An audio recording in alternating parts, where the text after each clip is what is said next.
नमस्कार. आपण बघत आहात मोठी रेष अर्थात बिग लाईन. आपल्या हिंदू धर्मात अनेक व्रत कैवल्य सण साजरे केले जातात. यामध्ये हरतालिका या व्रताचे महत्व मोठे आहे. हरतालिका हा संस्कृत शब्द असून याचा अर्थ हरी म्हणजे अलिका आणि हर म्हणजे हरण करणे किंवा घेऊन जाणे आणि हरिता म्हणजे जिला नेते ती सखी. हरतालिकेचे व्रत भारतामध्ये प्रामुख्याने बिहार, झारखंड, उत्तर प्रदेश, मध्य प्रदेश, महाराष्ट्र, उत्तराखंड, सिक्कीम आणि राजस्थान या राज्यात साजरे केले जाते. यासोबतच नेपाळच्या टेकडी प्रदेशातही अनेक महिला हरतालिकेचे व्रत साजरे करतात. हरतालिका हा सण प्रामुख्याने पार्वती आणि शिव मिलनाला समर्पित आहे.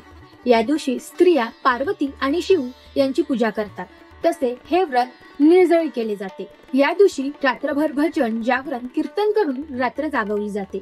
तर दुसऱ्या दिवशी म्हणजे गणेश चतुर्थीला हरतालिकेच्या व्रताचा उपवास सोडला जातो. याबाबत अनेक पौराणिक कथा असल्या तरी एक कथा प्रामुख्याने आपण ऐकणार आहोत. पार्वतीने शैलपुत्री अवतार घेतला आणि लहान असताना तिने शिव म्हणजे भगवान शंकर यांच्यासोबत लग्न करण्याविषयी वडिलांना सांगितले, पण ते तयार झाले नाही. अशा स्थितीत पार्वतीच्या मैत्रिणींनी पार्वतीला एक गुहेत नेले आणि तिथे पार्वतीने गंगा नदीच्या वाळू आणि मातीपासून शिवलिंग तयार करून त्यांची आराधना केली.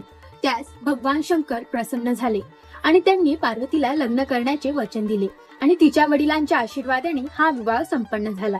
तेव्हापासून या दिवसाला म्हणजे भाद्रपद शुद्ध पक्षातील तृतीयेला हरतालिका शुभ मुहूर्तावर विधी आणि नियमानुसार भगवान शिवचे पूजन केल्यास स्त्रियांना अखंड सौभाग्य प्राप्त होते.